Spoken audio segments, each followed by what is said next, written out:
Assalamualaikum warahmatullahi wabarakatuh. Perkenalkan, saya Zidan Anugradi Saputra dari kelas G Perpajakan Universitas Jambi. Di sini saya akan melakukan presentasi konsep dan pencatatan akuntansi pajak dari harga pokok penjualan dan beban operasional serta laporan rekonsiliasi fiskal. Baik, langsung saja ke materinya. Pertama itu ada pendahuluan. Akuntansi pajak untuk harga pokok penjualan atau HPP dan beban operasional adalah proses penyesuaian pencatatan biaya berdasarkan standar akuntansi keuangan atau SAK agar sesuai dengan undang-undang perpajakan. Proses penyelenggaraan ini atau penyelarasan ini menghasilkan laporan rekonsiliasi fiskal, yakni kertas kerja untuk mendapatkan laba kena pajak yang akurat. Selanjutnya itu biaya yang boleh dikurangkan dalam pajak atau deductible expense.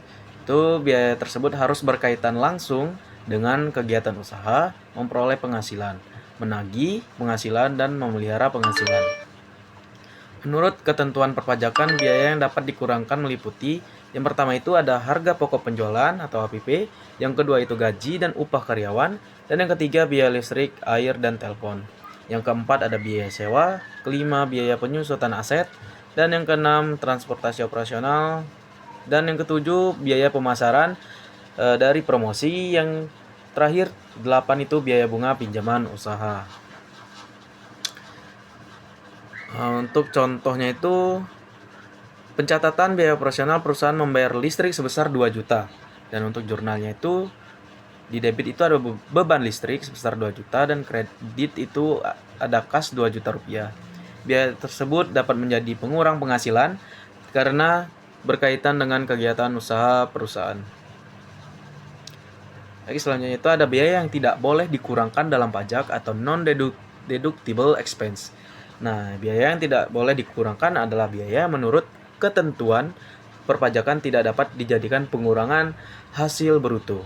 Beberapa contoh biaya non-deductible expense yaitu yang pertama ada pajak penghasilan atau PPH, dan yang kedua ada denda pajak, yang ketiga biaya untuk kepentingan pribadi pemilik, dan yang keempat sumbangan atau hibah tertentu. Yang kelima itu ada natura atau kenikmatan tertentu, dan keenam pengeluaran tanpa bukti yang lengkap. Dan untuk contohnya itu perusahaan membayar denda pajak sebesar 1.500.000.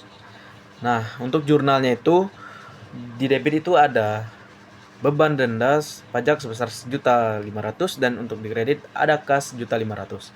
Dalam laporan komersial biaya tersebut diakui, tetapi dalam fiskal harus dikoreksi positif karena tidak boleh menjadi pengurang pajak. Selanjutnya ada perbedaan laba fiskal dan laba komersial.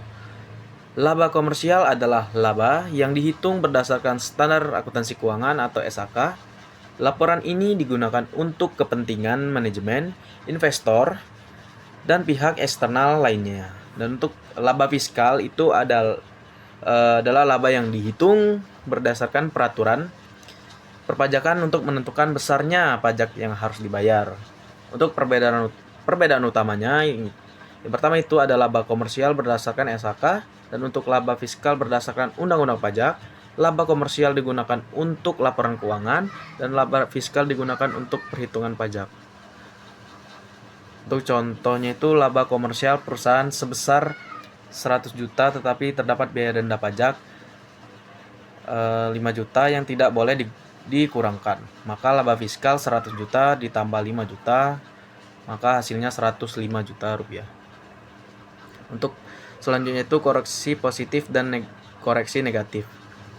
Koreksi fiskal positif adalah penambahan laba fiskal yang tidak boleh dikurangkan menurut pajak.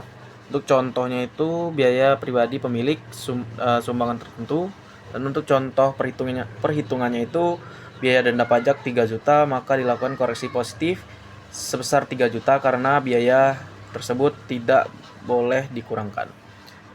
Untuk koreksi fiskal negatif adalah pengurangan laba fiskal karena terdapat penghasilan yang bukan objek pajak atau penghasilan yang telah dikenakan pajak final.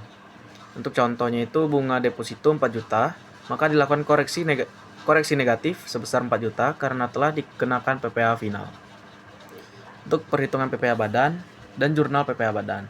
PPh Badan adalah pajak yang dikenakan atas penghasilan yang diperoleh badan usaha. Untuk rumus perhitungannya itu PPh Badan sama dengan tarif dikali penghasilan kena pajak. Tarif umum PPh Badan saat ini adalah 22%.